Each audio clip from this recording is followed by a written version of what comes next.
15 POCSO കേസിലെ സഹോദരന്മാരെ India Nepal അതിർത്തി ഗ്രാമത്തിൽ നിന്ന് പിടികൂടി.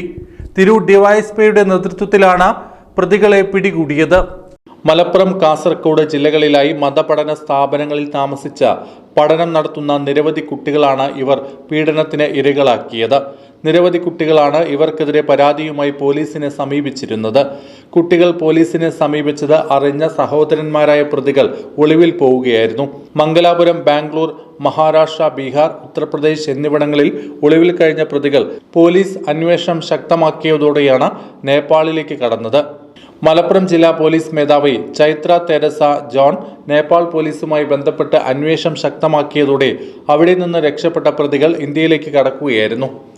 ഇന്ത്യ നേപ്പാൾ അതിർത്തി ഗ്രാമമായ റെക്സോൺ ഗ്രാമത്തിൽ വെച്ച് ഇവരെ തിരൂർ ഡിവൈഎസ്പി എം സിദ്ദിഖിന്റെ നേതൃത്വത്തിലുള്ള തിരൂർ ഡാൻസ് ഓഫ് ടീമും വളാഞ്ചേരി പോലീസും ചേർന്നാണ് പിടികൂടിയത്. ഇവർക്കെതിരെ കാസർഗോഡ്, തൃശൂർ, മലപ്പുറം ജില്ലകളിലായി നിരവധി പേർ പോലീസിനെ സമീപിക്കുന്നുണ്ട്. ബീഹാറിൽ നിന്ന് വളാഞ്ചേരിയിൽ എത്തിച്ച് അറസ്റ്റ് ചെയ്ത പ്രതികളെ തിരൂർ കോടതിയിൽ ഹാജരാക്കി റിമാൻഡ് ചെയ്തു. കൂടുതൽ അന്വേഷണങ്ങൾക്കായി ഇവരെ കസ്റ്റഡിയിലെടുക്കുമെന്ന് മലപ്പുറം ജില്ലാ പോലീസ് മേധാവി അറിയിച്ചു.